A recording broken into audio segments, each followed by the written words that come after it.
우리 옆에 분하고 인사할까요? 힘내십시오. 주님이 함께 하십니다.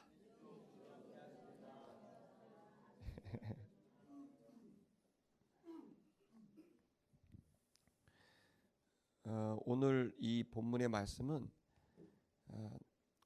너무나 좀 유명한, 많이 알고 있는 이 본문의 내용입니다. 이 내용은 간략하게 설명을 드리면 오늘 이 본문에서는 이제 여호수아서는 여호수아의 관점에서 기록한 책인데, 그 저자를 보통 여호수아가 이렇게 했다고 생각을 합니다. 저자가 여호수아라고. 여호수아의 그 죽음 이후의 사후에 대한 얘기는 그 공동체가 추가로 이제 보탰다 이렇게 생각을 합니다.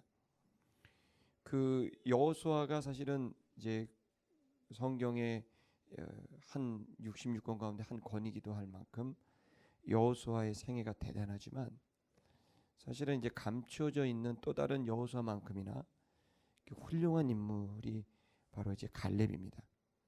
그래서 14장은 그 갈렙에 대한 얘기를 이제 아주 구체적으로 기록하고 있고, 이제 갈렙이 요단 서편의 땅을 이제 얻게 되는 내용입니다. 실제로는 이 가나안 땅 정복은 어느 한 족속의 그 흥망성쇠를 얘기하는 그런 내용이 아니라, 이들이 왜 땅을 정복하고 또 그 땅을 확보하려고 했는지에 대한 이유는 우리가 결론부터 말씀을 드리면, 온 인류가 하나님께로 돌아가게 하고 하나님과 하나가 되게 하는 하나님의 나라, 인류의 처음의 시작 인간의 나라가 아닌 하나님의 나라를 이제 생각하고, 그 하나님의 나라가 이제 인간의 죄로 인해서, 그 인간의 죄는 겉으로 드러나는 그런 죄라기보단 그 속의 근본적인 빗나감, 그 근본적인 이제 타락과 오염이 그 원인이어서, 인간이 그 상태를 유지하고 계속 여러 가지로 더 좋은 공동체와 더 좋은 개인을 만들어 가려고 하는 일체의 시도들이 사실은 이루어질 수 없는 일이라고 하는 명제가 기독교의 가장 큰 명제입니다. 그래서 기독교에서 가장 중요한 것은 의는 없나니 하나도 없다는 거예요. 그래서 누구도 하나님 앞에 의롭다고 얘기할 수 있는 사람이 없다. 이제 그겁니다. 이 전제는 기독교가 계속 공격을 받고 있는 전제입니다. 그것은 인간에 대한 희망을 걸지 않는 게 아닙니다.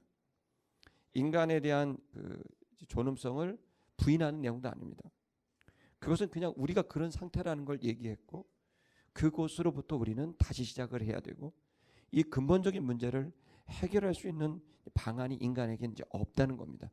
유일한 방법이 윤리와 도덕인데, 자신의 도덕적인 면에서 내면을 잘 정리하고 자기를 다스리는 도덕이 있는가 하면, 그 상태에서 다른 사람들과의 좋은 관계를 유지하는 윤리가 있는, 윤리와 도덕적인 차원에서 이것을 만들어가나, 윤리를 하는 인간이, 도덕을 하는 인간이, 일을 하는 인간이 근본적으로 그 뿌리에 문제가 있다는 거예요.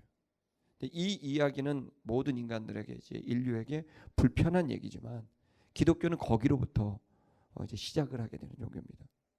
그래서 이 근본적인 문제는 원래는 없었는데 그것이 인간에게 들어왔고, 다시 restoration, 회복을 하는 일에 있어서 하나님께서 바로 예수 그리스도, 예수라는 그 사람을 통해 그에게 기름을 붓는 그리스도가 되게 하셔서 예수가 구원자로서 이 문제를 해결하는 첫 번째 단추가 된다는 것을 얘기하고 있는 겁니다.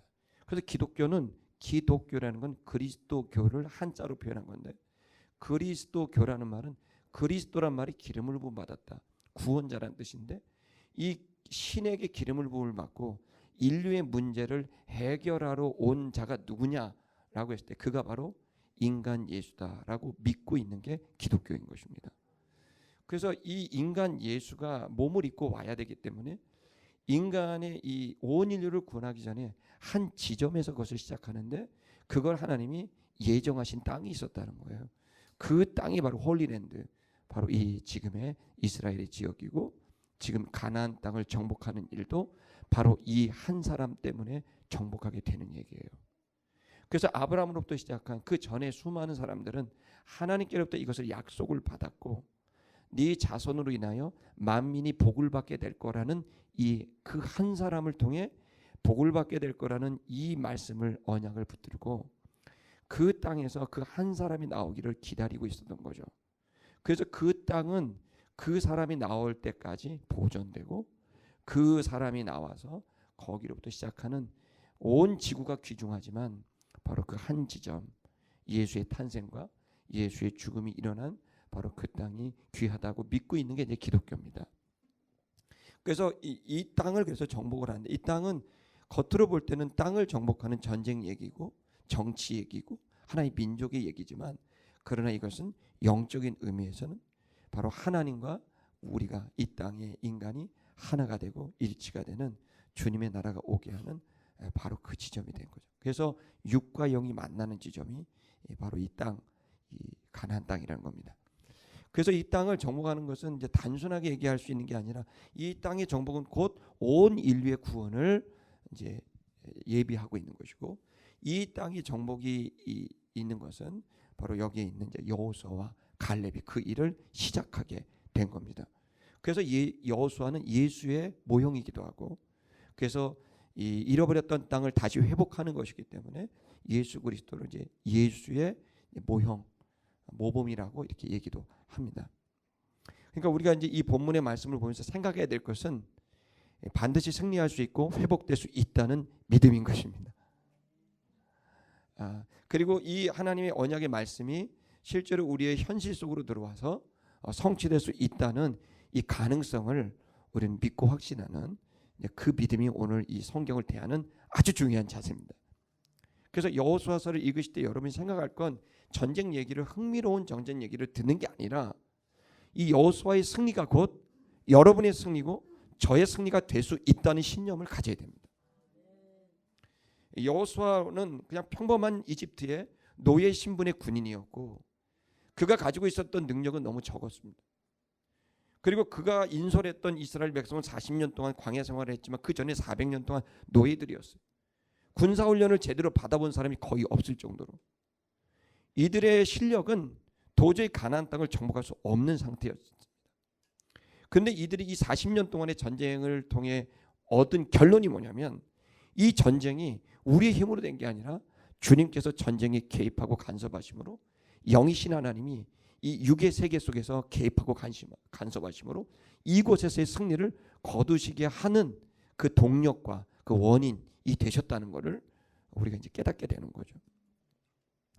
그래서 여호수아서를 우리가 읽으면서 이 승리가 주님으로부터 왔는데 문제는 뭐냐면 그 승리를 오게 한 사람들이 어떠한 태도와 자세를 갖고 그 하나님과 동역함으로 이 승리를 거두게 되었느냐. 이 승리라고 하는 것은 작게는 여러분의 인격의 승리일 것입니다. 할렐루야. 우리에게 가장 큰 싸움터는 우리의 내면입니다.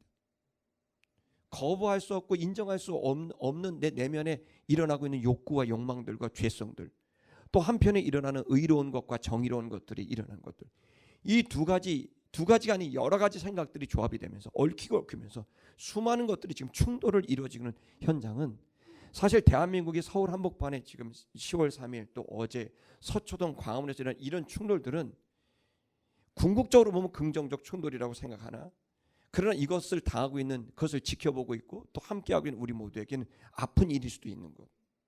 그리고 이 충돌들이 이 한복판에서 서울 한복판에서 일어나고 한반도에서 일어나고 남한과 북한이 일어나고 중국과 러시아와 일본과 한국과 미국과 이 남한과 중국 속에 일어나고 있는데 이 싸움이 사실은 우리의 내면 속에도 있다는 거예요.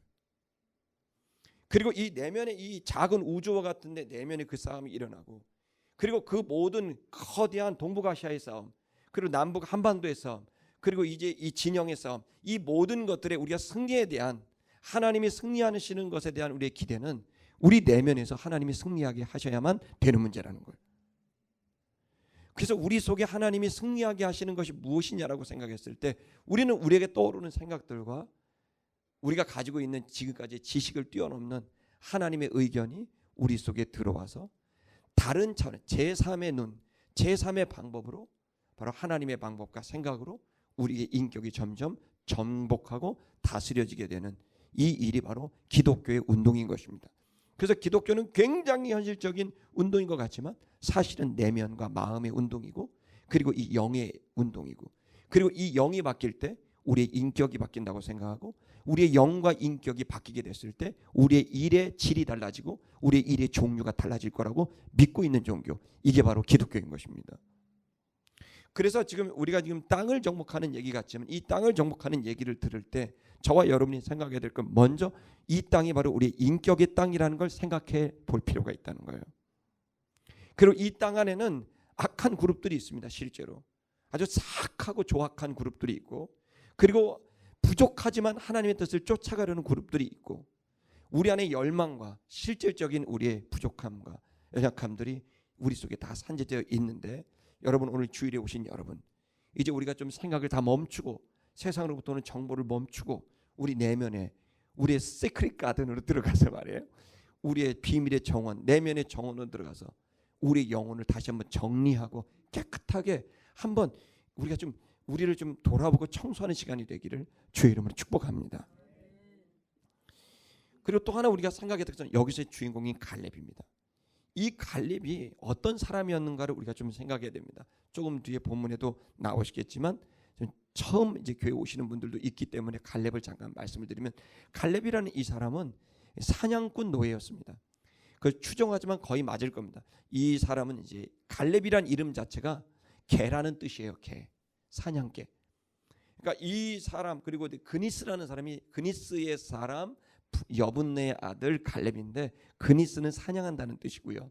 그 다음에 이제 여분네는 공격한다 이런 뜻이에요. 이 여기에서 얘기하고 있는 갈렙의 가장 중요한 것은 공격성이에요. 여러분, 공격성 자체가 우리가 이제 나쁜 것이냐라고 했을 때 그거 자체는 가치 중립적인 겁니다. 그 공격의 대상과 원인이 뭐냐에 따라 전혀 다릅니다. 경우에 따라서는 우리는 공격을 해야 됩니다.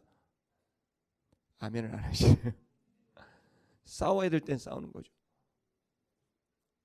그럼 이 공격의 대상이 누구냐에 따라 전혀 다른 겁니다. 실제로 여러분 갈렙이라는 이 말은 이제 그 사냥개인데 여러분 혹시 고대 이렇게 그림들 보면 이집트나 이런 데 보시면 왜 이렇게 개들이 입이 삐쭉 나오고 귀가 이렇게 나오고 그런 개들이 이렇게 끈에 묶여서 이렇게 왕들이 이렇게 끌고 가는 거 그런 그 그림 보이시죠? 생각나십니까? 이집트 벽화 같은데. 근데 그겁니다. 그게 늑대나 여우를 교배해서 만들고 훈련을 시켜서 어릴 때부터 했던 사냥개입니다. 이 개들은요 얼마나 무시무시하냐면은 이제 핵심이 뭐냐면 이 개들은 애완용이 아닙니다. 이 개들의 핵심은 주인을 지키는 거예요. 호위용이에요. 자객으로부터 또 그다음에 어떤 짐승으로부터 돌려서 이 개들은 공격성이 어마어마합니다.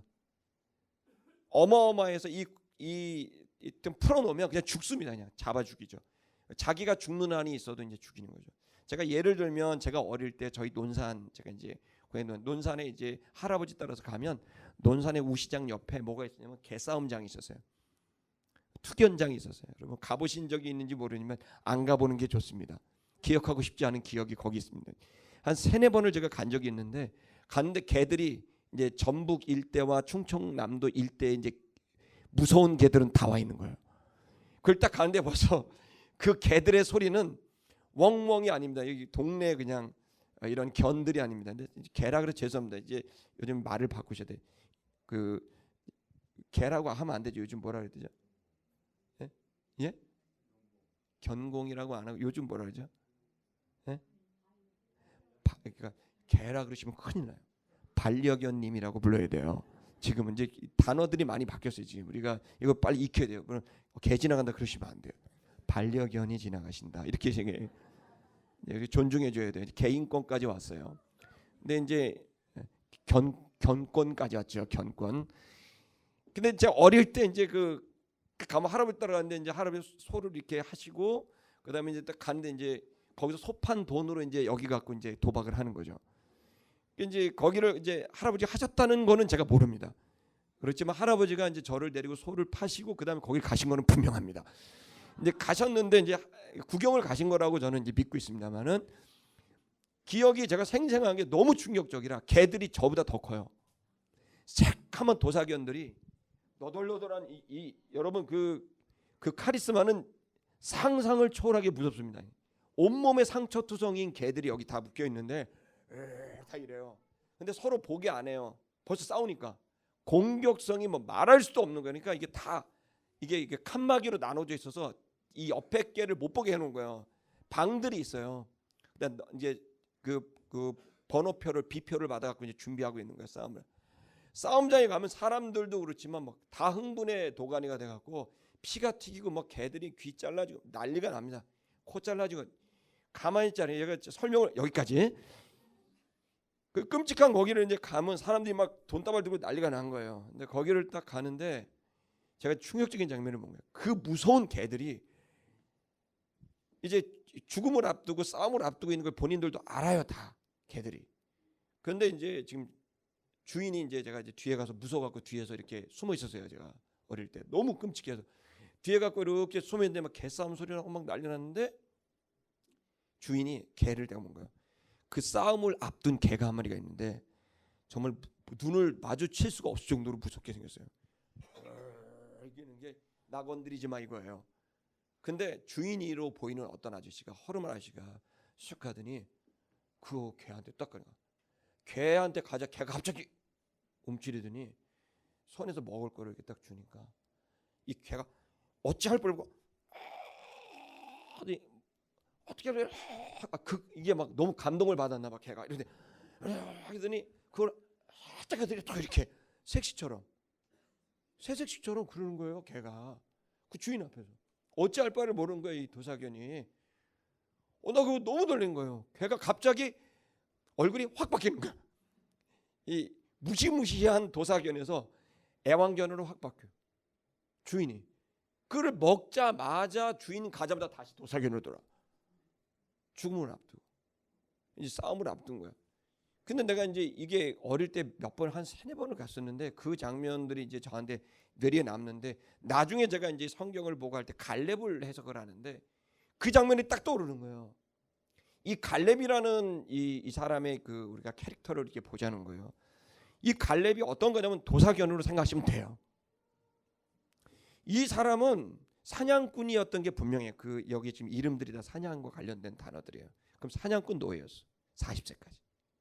이 사냥꾼 노예로 살던 이 갈렙이 지도자를 만난 거지. 모세를 본 거야. 모세라는 위대한 지도자를 본 거야. 그 80이 된 그 할아버지를 딱 보는 순간 거기에 완전히 꽂히게 돼. 마치 예수님의 제자들이 예수님을 볼 때 그 마음을 줬듯이. 그래서 그 사람은 계속 전쟁을 합니다. 그리고 12명의 이제 이스라엘 백성들의 12명 12지파에게 엘리트 청년들을 보내달라고 했을 때 이 갈렙이 이제 유다 지파의 한 사람으로서 나갑니다. 그리고 거기서 12명의 그 정탐꾼이 돼서 이 사람이 이제 40일 동안 12명이 변장을 하고 그 가나안 땅으로 들어갑니다. 가나안 땅은 이제 정복하기 전이죠. 이 성경이 있기 한 45년 전 얘기입니다. 이제 이 글이 읽어질 때는 여호수아는 90세가 됐을 것이고 그 다음에 갈렙은 85세, 우리나라 말은 87세, 만으로 85세니까. 그러니까 우리나라 나이로 87세에 이 갈렙이 이 14장의 내용이 있는 겁니다. 그리고 90세에 여호수아가 있는 거예요. 이 노인 둘이 오늘 만난 얘기가 14장 얘기예요. 자, 그 대화를 이제 나누는 거예요. 그 대화의 내용은 뭐냐면 45년 전 얘기를 갈렙이 꺼내는 거예요. 45년 전 어떤 일이 있었느냐 제가 설명을 드립니다. 이 두 사람에게 어떤 일이 있었냐면 45년 전에 이 두 사람은 40세였고 40세 초반이었어요.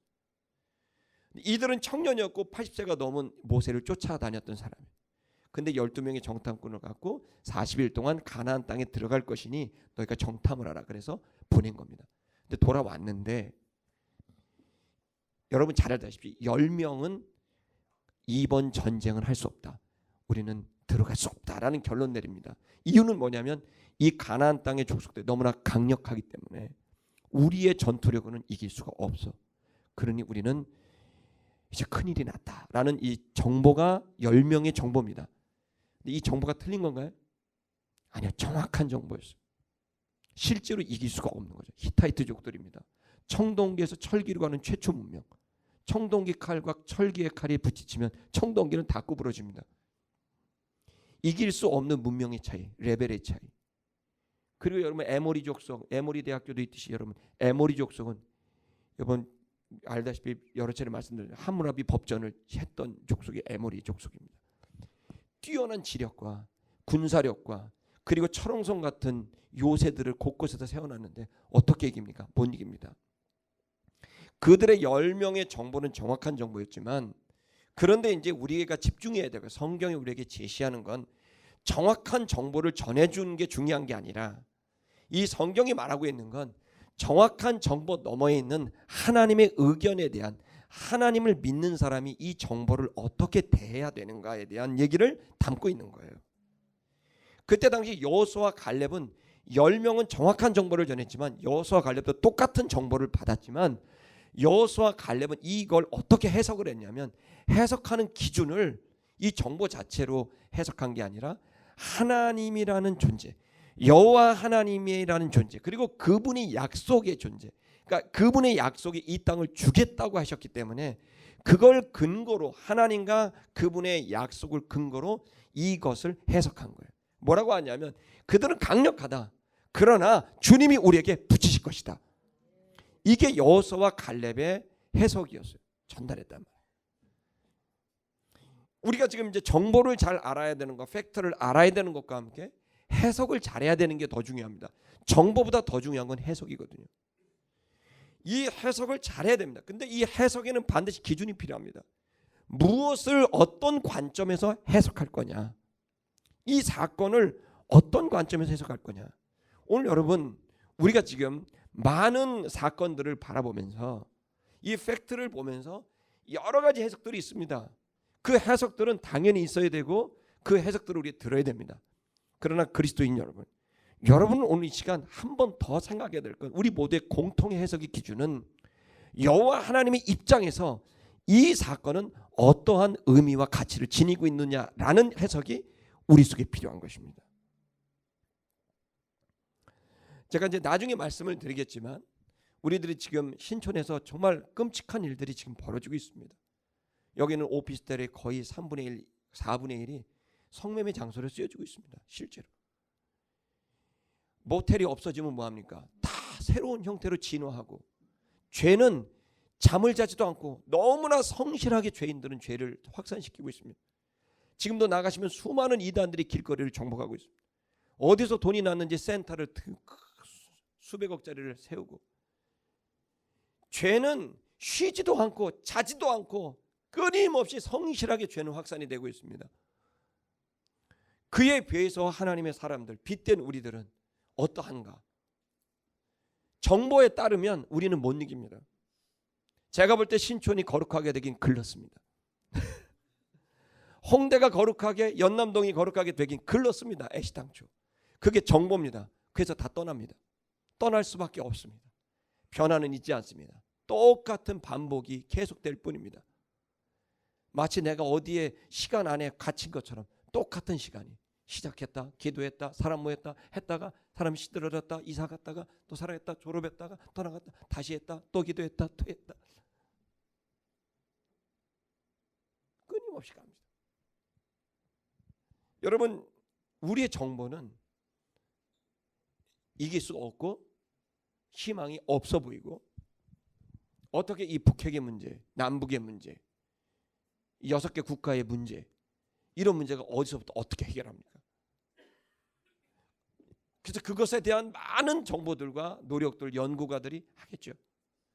그리고 그것은 너무 의미가 있습니다. 그런데 우리들이 지금 생각해야 될 건 이것을 바라보면서 지금 이 사건들이 하나님의 나라에게는, 하나님에게는 어떠한 의미와 가치를 지니고 있을까?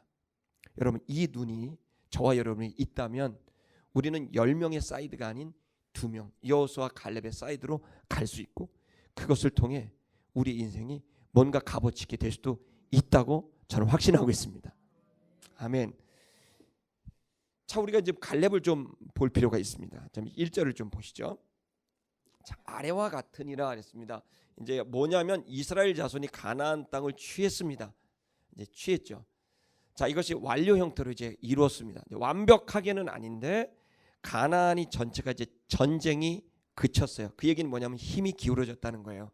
이제는 더 이상 이스라엘 자손을 이제 그 흔들어 놓으려고 공격을 하지 않는 이제 이스라엘이 종주국이 이제 돼버리게 된 겁니다. 여기에 그런 정도로 전쟁의 성과가 만 5년 횟수로 7년 동안 일어나게 된 거죠.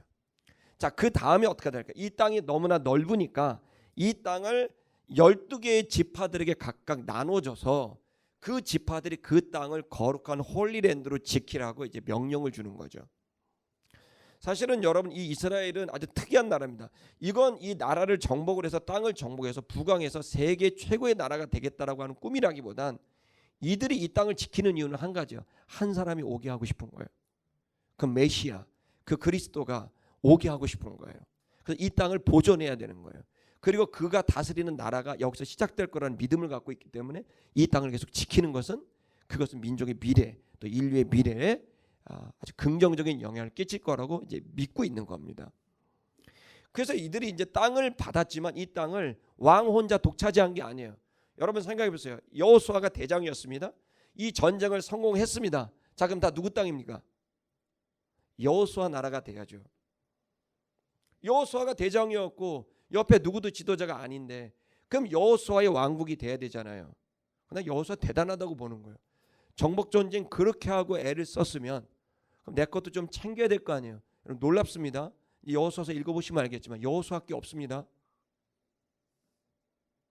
하나님의 사람이었기 때문이에요.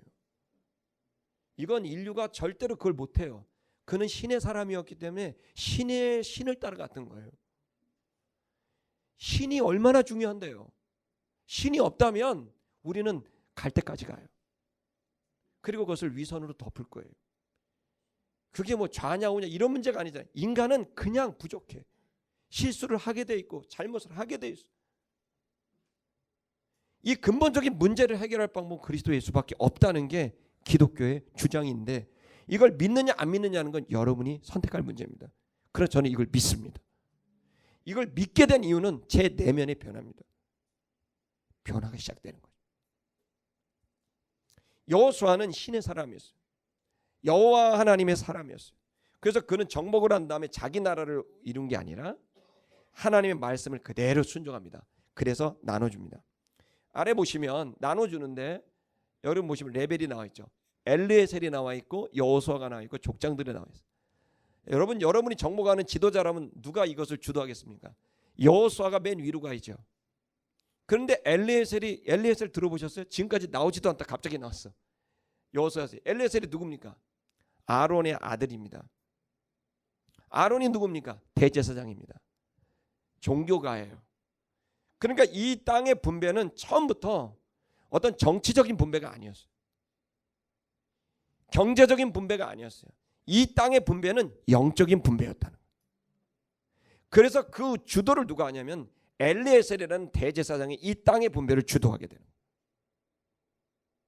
그리고 여호수아는 한 걸음 뒤로 물러가서 그 일을 돕는 역할로 바뀌게 됩니다. 엘리에셀이라는 그 사람은 대단한 사람이 아닙니다. 그냥 아버지 때문에 대제사장 된 겁니다. 세습한 겁니다. 근데 엉뚱하게 세습이 됐지만 영적인 원리를 인정하면서 그 엘리에셀이 이제 이 땅의 분배를 주도하게 돼요. 놀라운 사실이죠. 본문을 보시면서. 그리고 여호수아는 그걸 도와준 겁니다. 권위를 부여해 준 거죠. 그리고 족장들이 그것을 또 도왔습니다. 그래서 땅이 이제 분배가 됩니다. 2절 보시면 자 그들의 기업을 어떻게 해요? 땅은 나눴어요. 마치 그 랜드 뱅커들이 이제 땅을 이렇게 나대지를 해놓고 그걸 도로 만들고 해갖고 여기 분양하듯이 말이에요.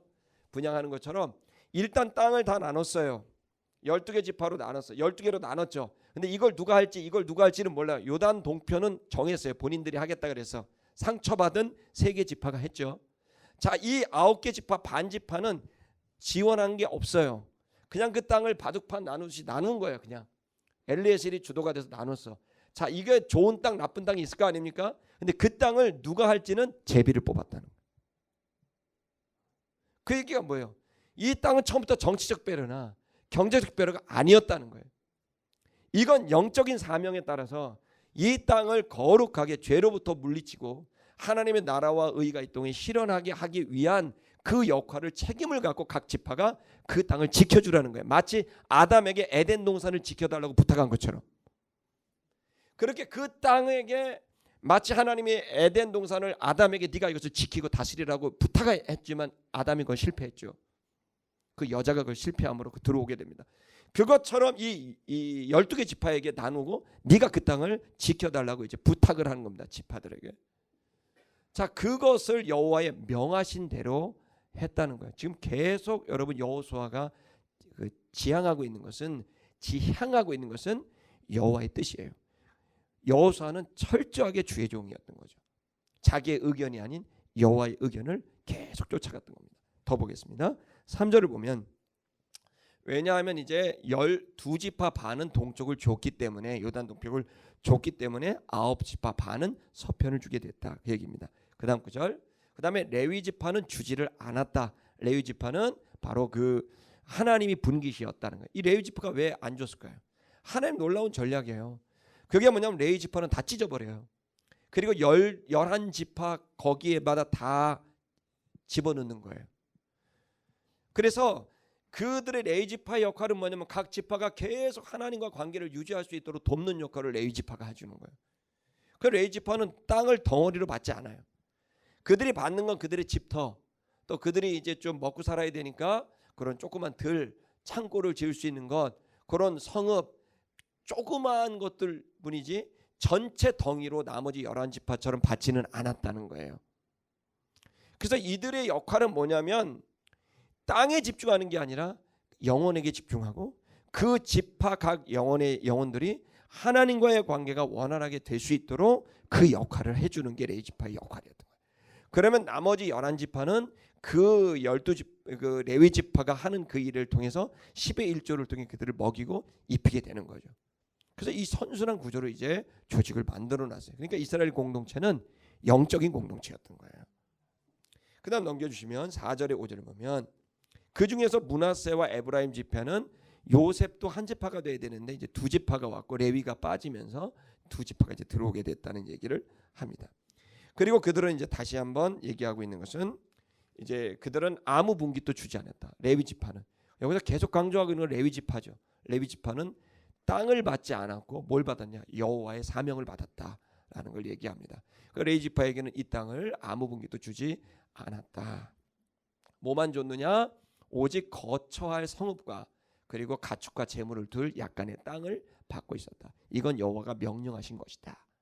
그러니까 여호와께서 지금 계속 우려하고 있는 건 이스라엘 백성의 영적인 상태예요. 이들이 땅을 받을 거예요. 소유가 와요. 소유가 오면 그때부터 문제. 성도 여러분 잘 들으십시오. 여기 보시면 우리 아름다운 게 보시면 아직 소유가 없는 분이 이제 절반 이상이신데 집 하나도 없으신 분이 되어버립니다. 예. 여러분은 없으시니까 지금 믿음 생활 잘하고 계시는 거예요. 할렐루야. 근데 있어 봐봐. 그 다음부터 여러분들은 이 돈이 들어오는 인풋, 인컴과 아웃컴을 이제 생각하면서 이제 여러분이 이제 생각을 할 겁니다. 그때부터 시작되는 겁니다. 시작됐네. 뭐가? 영적인 오염이. 없을 때가 참 좋아요. 할렐루야. 그러니까 지금 다들 얼굴이 밝으신 것은 없기 때문입니다. 제가 요즘에 막 이렇게 어렵게 생각하는 것은 이제 있으면 그 있는 것으로 우리들이 좀 흔들려. 그러니까 여러분 오히려 지금 잘 우리가 준비한다면 하나님 앞에 관계가 온전히 될 수 있다면 하나님이 여러분에게도 주시는 시간을 주지 않을까. 할렐루야. 그냥 그렇게 생각해 봅니다. 오늘 얘기는 그게 아니라 여기서는 뭐냐면 영적인 분배가 이루어졌다는 얘기가 가장 중요합니다. 여러분이 가지고 있는 소유가, 여러분이 지금 얻고 있는 현금이, 여러분이 갖고 있는 부동산이, 여러분이 있는 권위가, 여러분이 있는 이제 명예와 또 인기가, 그래요. 그 되게 중요한 가치예요. 가치가 있죠. 그런데 생각해야 될 것은 이 가치를 좀 더 하나님의 관점에서, 제3의 관점에서 이 가치를 재해석해 볼 필요가 있다는 거예요. 나에게 왜 이런 실력을 줬을까?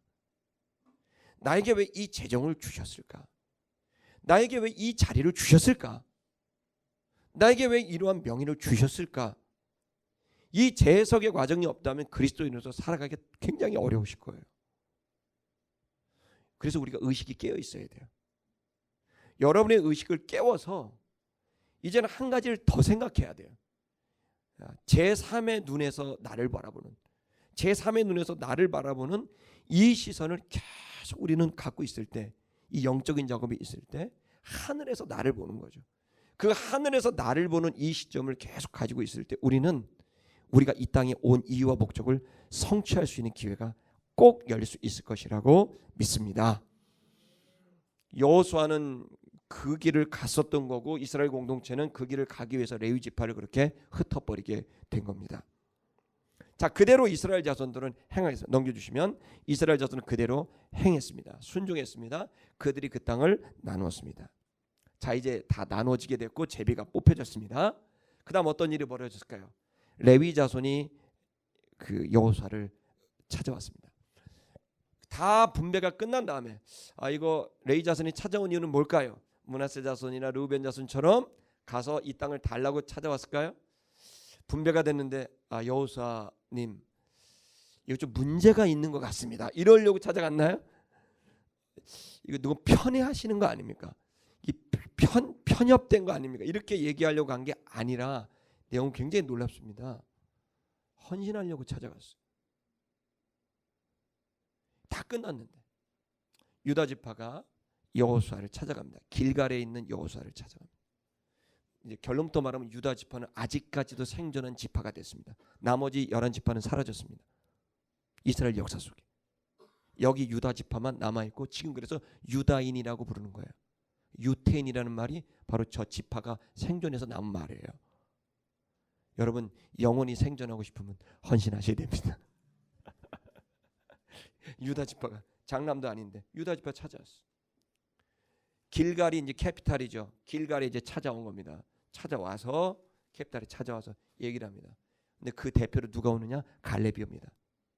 85살의 갈렙 할아버지 만으로 실제는 87세 할아버지가 찾아왔습니다. 그는 여분네의 아들 그니 사람 사냥꾼의 개처럼 이름도 개라고 지었습니다. 여호수아에게 말을 했습니다. 뭐라고 얘기를 했나요? 넘겨주십시오. 뭐라고 얘기했냐면 당신이 알고 있다. 여호수아는 친구이자 지도자입니다. 40년 넘게를 같이 전쟁터에서 동고동락했던 동료이자 또 지도자예요. 갈렙이 대단한 건 한 번쯤은 이제 나도 지도자 한번 해봐야지 이런 거 생각 안 했을까요? 너 혼자 이렇게 계속 해먹니? 이런 건 아니야. 아니야 갈렙. 난 갈렙이 너무 좋아. 진짜 좋아요. 난 갈렙. 여호수아도 좋은데 갈렙이 오히려 담력은 갈렙이 더 있어. 여호수아는 맨날 겁내. 그러면 하나님 찾아서 겁내지 마라 이러고 또 가시고. 갈렙은 아니 파이팅 있거든. 살아 있어요. 할아버지가 아주 짱짱합니다. 이 갈렙. 이제 대화 내용을 보시면 이 할아버지 보통 아니다.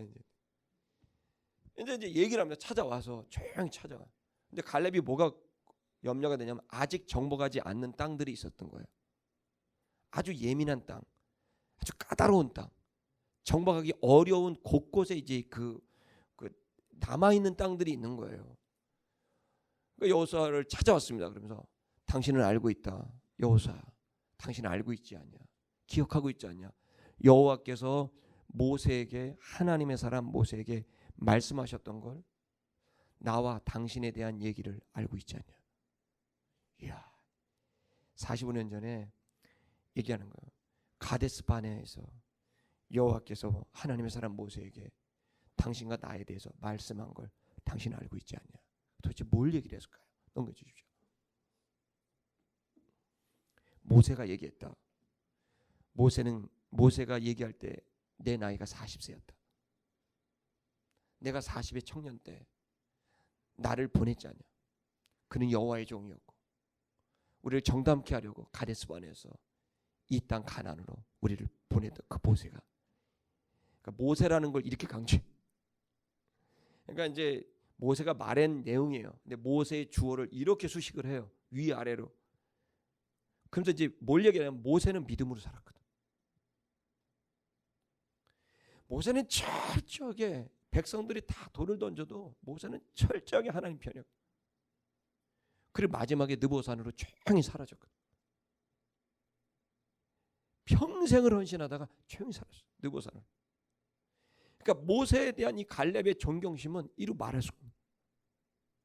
그러니까 여러분, 이런 선생이 있어야 돼요. 이게 이제 우리 대한민국의 좀 가장 아픈 일은 선생이 없는 거예요.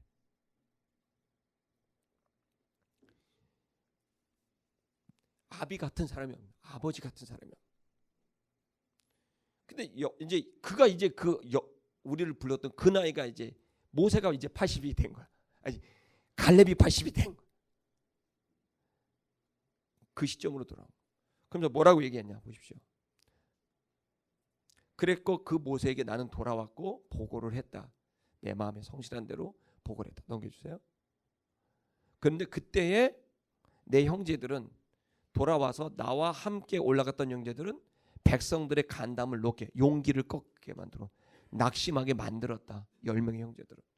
근데 나는 그때 보고할 때 당신과 나는 어떻게 보겠냐? 나의 하나님 여호와를 온전히 쫓았다. 이 얘기 뭐예요?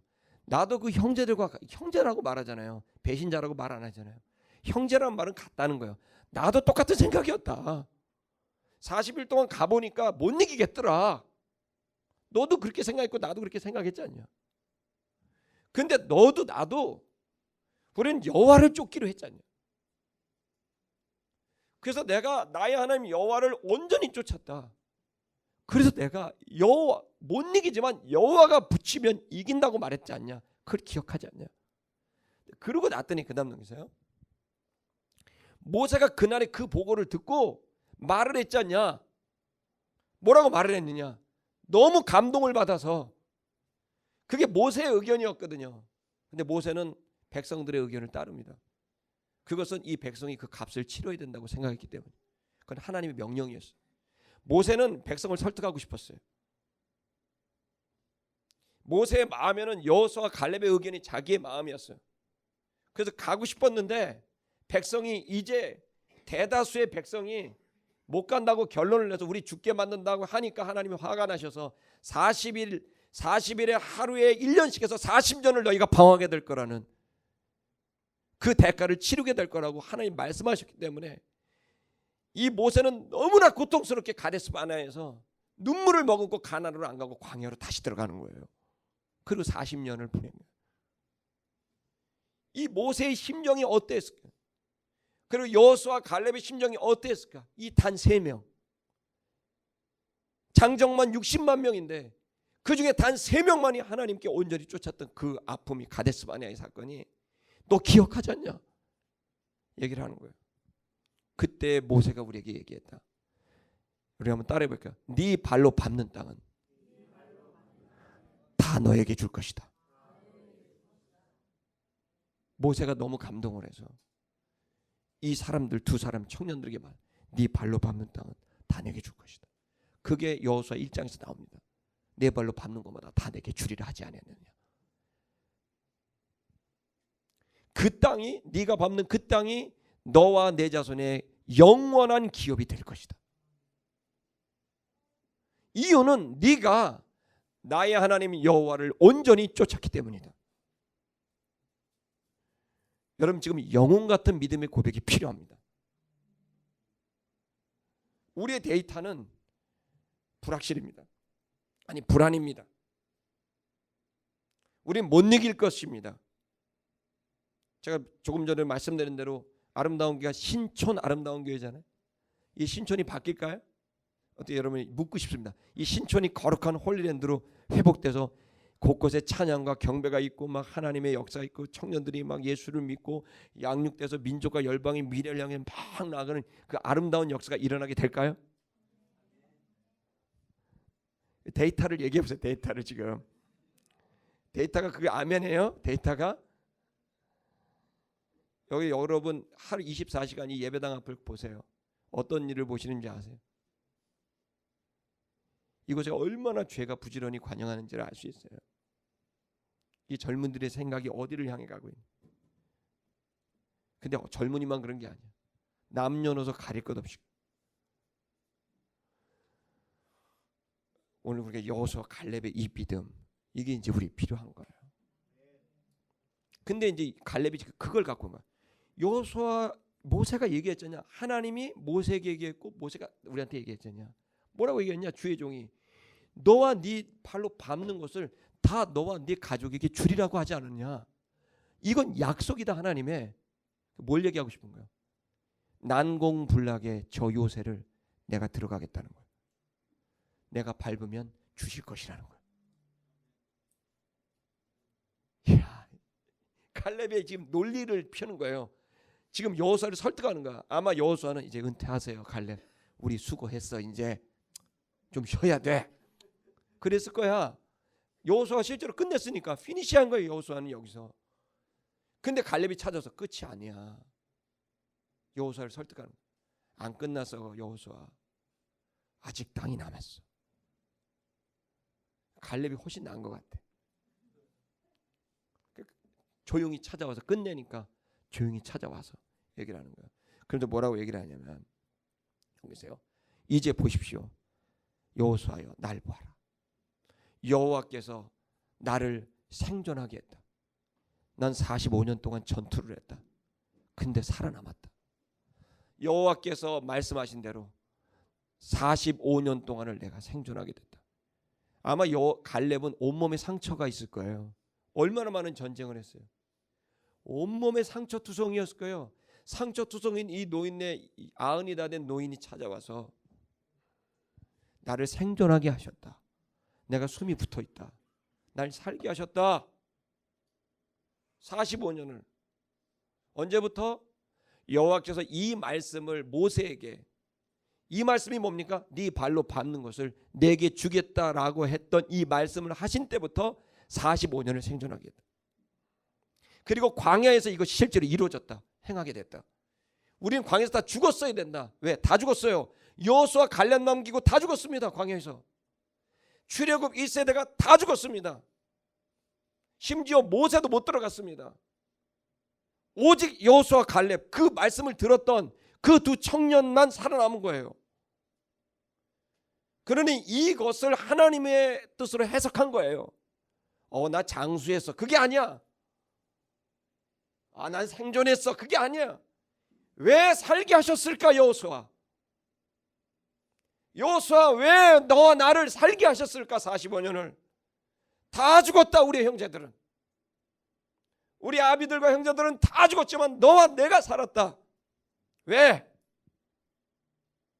아직 사명이 남았다는 거예요. 아직 해야 될 일이 있다는 거예요. 그러면서 얘기합니다. 지금, 계속 지금이란 말이에요. 지금 이 나이, 지금 이 순간 봐라. 오늘날 내가 85세로 돼. 야, 85세. 야, 대단합니다. 넘겨주십시오. 근데 이게 약간 믿음의 고백인지 실제인지는 모릅니다. 오늘날 내가 오히려 강건하니. 여러분 보시면 동사 문장이 없어요. 다 명사 문장이에요. 히브리어는 명사 문장이 나오잖아요. 그럼 무조건 집중해야 돼요. 강조한 거거든. 모든 언어는 동사 문장이에요. 동사가 끝나야 문장이 끝나. 근데 명사 문장을 쓰는 게 히브리어거든. 고대는 다 명사 문장을 썼어요. 85세 오히려 강건, 이렇게 말하는 거예요. 이게 말하는 투예요. 고대사에 말하는 투. 나의 힘 그런 거죠. 그때나 지금이나 일반, 싸움에나 출입에나 감당, 이렇게 얘기하는 거예요. 이 아흔이 다 된 노인이 여호수아를 봐서 설득하는 거예요. 멈추면 안 된다. 해야 될 일이 있다. 우리가 산 이유는 거기에 있다. 넘겨주십시오. 그러면서 얘기를 합니다. 이 얘기를 하러 왔어요. 지금 달라. 뭐를? 내게. 뭐를? 이 산지를. 여호와께서 그날에 말씀하신 이 산지를. 이 산지를 내게 달라. 그때 말씀하셨다. 왜냐하면 당신도 그날에 들었다. 그 45년 전 당신도 들었다. 내가 밟는 땅을 주겠다고. 그 나에게 달라.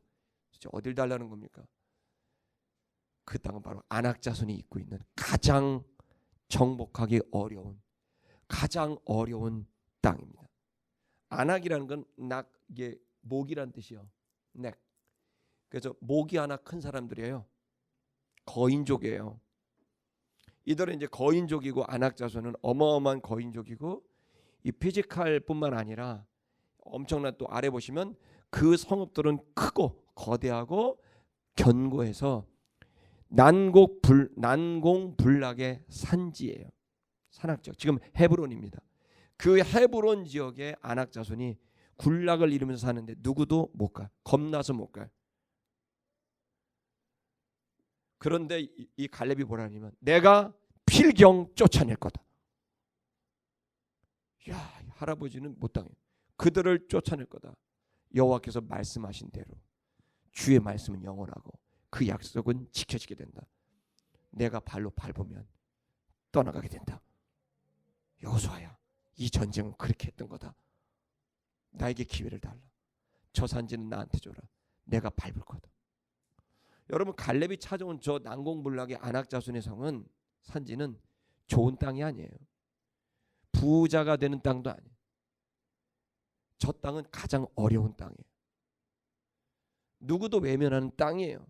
근데 그 땅을 가장 어려운 그걸 내가 하겠다고 아흔이 다 된 할아버지가 찾아온 거예요. 그 근거는 하나님의 말씀이라는 거죠. 믿음인 거죠. 약속에 대한 믿음. 넘겨주십시오. 여호수아가 그러니까 어떻게 축복해줬어요. 그리고 그가 그에게 헤브론을 주었어요. 여분네 아들 갈렙을 위하여 기업을 삼게 했어. 네가 밟으면 그 땅은 네 땅이다. 너와 네 자손의 땅이다. 라고 얘기를 했고, 그 다음에 이제 갈렙이 그 얘기를 듣죠. 넘겨주십시오. 헤브론이 지금까지 갈렙의 기업이 돼. 지금 이제 아랍 지역이 됐습니다. 여러분 성지순례 가시면 헤브론이 꼭 갑니다. 진짜 산 위에 있습니다. 거기가 이제 갈렙이 정복했던. 근데 여기서 다윗이 왕정을 시작합니다. 다윗의 왕이 여기서도 시작되는 거예요. 헤브론에서.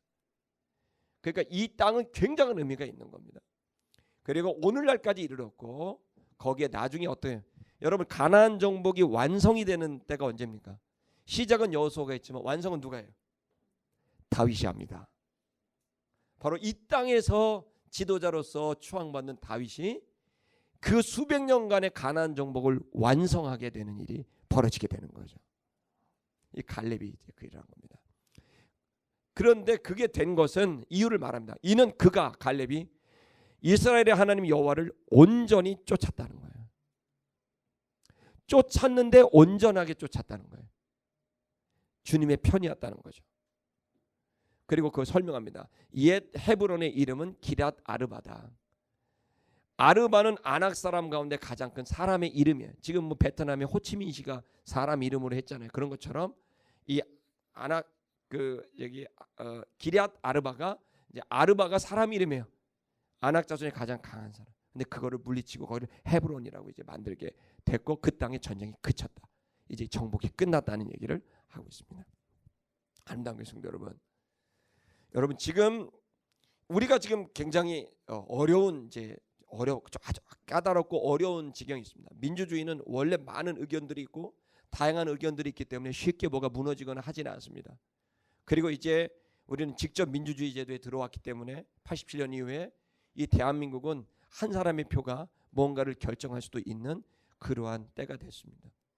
그리고 지금 우리는 어떻게 보면은 선진의 전후 복구의 과정, 선진화의 과정, 민주화의 과정 이런 과정들을 계속 겪어가고 있고 참 신기하게도 10년 터울로 87년에 직접 투표를 하게 되는 직선제가 되고 97년에 IMF가 오고 또 그 다음에 또 대선이 또 오게 되고 그 다음에 또 10년 뒤 2007년에 또 그리고 또 2019년 17년이 이어지고 있습니다. 앞으로 10년 안에 대선이 2번 있을 거고 총선이 2번 있을 겁니다. 우리들은 지금 굉장히 어려운 아주 예민하고 복잡한 시대를 살고 있습니다. 남북의 문제, 여러 지형의 문제, 또 내부적인 문제, 세대의 문제.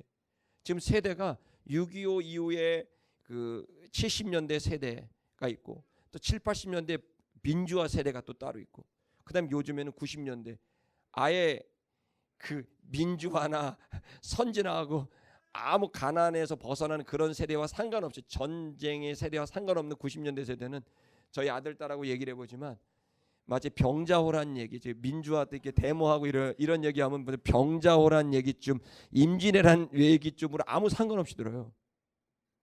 이 얘네들은 지금 우리가 생각하는 거랑 달라요.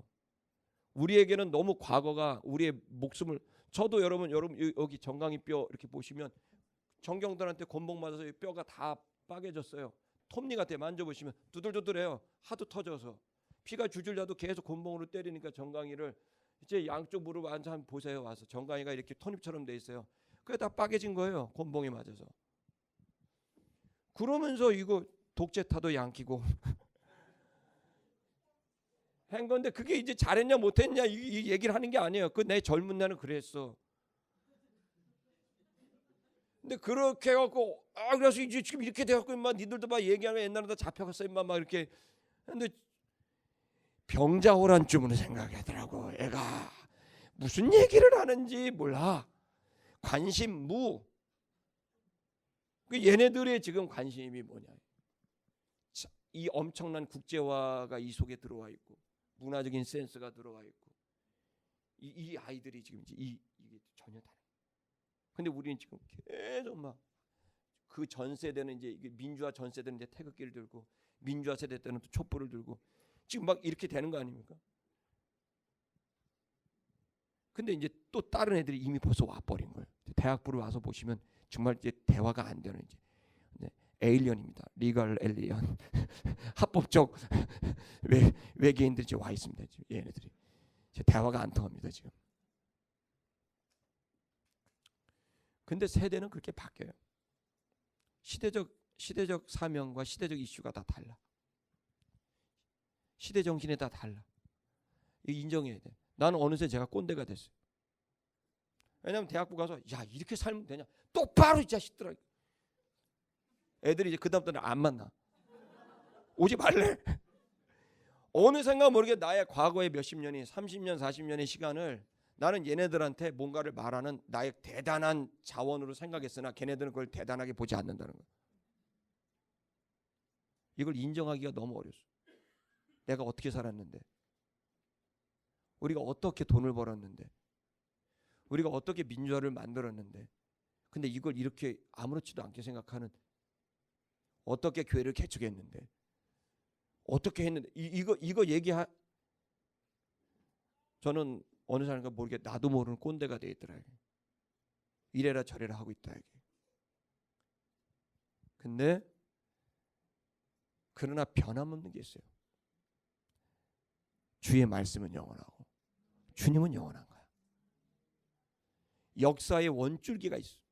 그 원줄기는 주님이 굵직한 원줄기를 마치 연필의 흑심처럼 그 원줄기를 주님이 원줄기를 갖고 있는 거예요. 역사의 원줄기를. 그리고 우리는 거기에 붙어있는 나무 조각일 뿐이야. 그 나무 조각 오래되면 잘라버리는 거지. 수많은 조각들이 그 원줄기에 붙어있는 거죠. 그런데 내가 원줄기인 것처럼 행동하면 안 돼.